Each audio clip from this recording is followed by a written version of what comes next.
تمہارا دل بہت قیمتی ہے، کوشش کرو اس کے اندر وہی رہے جو رہنے کے قابل ہو۔ کوئی انسان اپنی طاقت سے زیادہ مہمان کے لیے تکلف نہ کرے۔ تمہاری بہترین دوست تمہاری صحت ہے، اگر یہ ساتھ چھوڑ دے تو ہر رشتے کے لیے تم بوجھ بن جاتے ہو۔ اللہ پاک سب کو بہترین صحت عطا کرے۔ جب گھر میں رزق کی تنگی محسوس ہو تو اپنی بیٹیوں اور بہنوں کو گھر میں محبت سے دعوت پر بلاؤ۔ دوسرے لوگوں کو غلط نہیں بلکہ خود کو صحیح ثابت کرو۔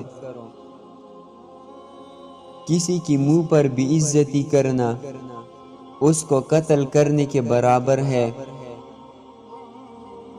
مشکل وقت کا بڑا فائدہ یہ ہوتا ہے کہ فالتو کے لوگ زندگی سے نکل جاتے ہیں۔ جتنا ہو سکے صدقہ نکالا کرو، اس سے تمہیں رزق ملے گا۔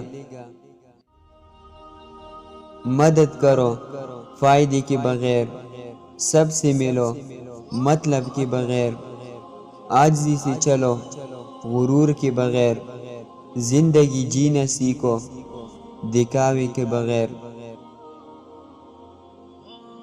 کسی کی آنسوں کو زمین پر گرنے سے پہلے تم اپنے دامن کے اندر جذب کر لو، یہی انسانیت کی معراج ہے۔ اپنی ذات سے محبت کرنے والا انسان کبھی کسی کا مخلص نہیں ہو سکتا۔ لوگ برا کہتے ہیں تو کہنے دو، کیا تم نے سنا نہیں؟ اللہ جسے چاہے عزت دے اور جسے چاہے ذلت دے۔ خاموشی میں ہی سکون ہوتا ہے، لفظوں کا سفر انسان کو تھکا دیتا ہے۔ اگر کوئی لڑکی کسی سے محبت کرے تو ضروری نہیں کہ وہ بد کردار ہو۔ بڑھاپے کے آثار آنے لگے تو مچھلی کھاؤ، زیتون کا تیل استعمال کرو اور انار جوس پیو۔ شوہر کا اپنی بیوی کو ہاتھ سے کھلانا یہ بیوی کی غلامی نہیں بلکہ رسول کریم صلی اللہ علیہ وسلم کی سنت ہے۔ اکثر زیادہ تر غلطی جو لوگ کرتے ہیں، آدھا سنتے ہیں، تھوڑا سمجھتے ہیں اور زیادہ بتاتے ہیں۔ گفتگو کرنا ایک ایسا عمل ہے جسے انسان لوگوں کے دل میں اتر جاتا ہے یا لوگوں کے دل سے اتر جاتا ہے۔ امید جب اللہ کریم سے جڑی ہو تو ٹوٹنے کا امکان نہیں ہوتا۔ زمزم کا پانی ٹھیک طریقے سے جس مقصد کے لیے پیا جائے وہ مقصد پورا ہو جاتا ہے۔